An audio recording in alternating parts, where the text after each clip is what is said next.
through it all, and I've said this numerous times, like the popularity of college football is at an all-time high.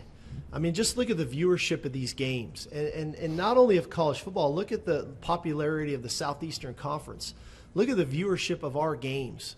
And people love our sport. People love our conference. People love the competitiveness of our sport.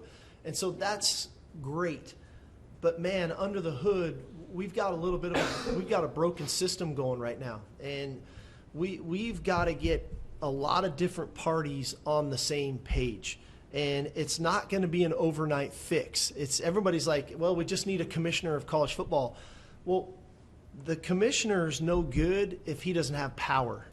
And without power, and putting rules in place with no enforcement does nobody any good. And so whether you want to talk about the portal, whether you want to talk about tampering, whether you want to talk about the calendar, whether you want to talk about the CFP and the committee and the criteria for choosing the teams, we just got committees all over the place that say this is what we're going to do, but I don't know who follows through with what's the enforcement of. I know we do within the SEC, but on a bigger scale, I don't know where all of those things are falling to. And I think a lot of it is we've got to start to corral this, and we got to start knocking off one thing at a time, but yet we've got to do it in unison, because we changed a transfer portal window, but yet we didn't affect the college football playoff, right? And so how do those things work in conjunction? Well, this is a committee over here talking about the CFP.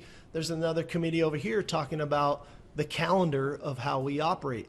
There's another committee over here talking about, well, you can have 85 players on scholarship this year. Next year you can have 105. Well, that would have been nice to know when we moved signing date up to the first Wednesday in December. We didn't know. We were signing as if we had 85. Well, now you're telling me we can go to 105. And so we've got to get everybody living and operating under the same roof.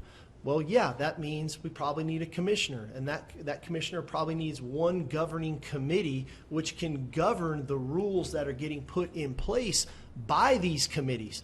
Well, that's supposed to be the NCAA. Unfortunately, right now, the NCAA has no teeth, because anytime we put things in place that we all signed up to be part of the NCAA, but yet when the NCAA tries to put a rule in place, somebody inevitably is going to go sue the NCAA and say, no, I don't like that rule. Well, then you shouldn't have joined this group that we all chose to join, which was the NCAA. And right now, the NCAA just doesn't have enough teeth to enforce the things that we're saying we're going to do. So we've got some issues here. We've got a lot of smart people in place. Somebody has got to take the bull by the horns, no pun intended, and say, hey, this is what we're going to do. Who's willing to follow us and do this way? And if you don't want to follow it, that's fine. Stay over here.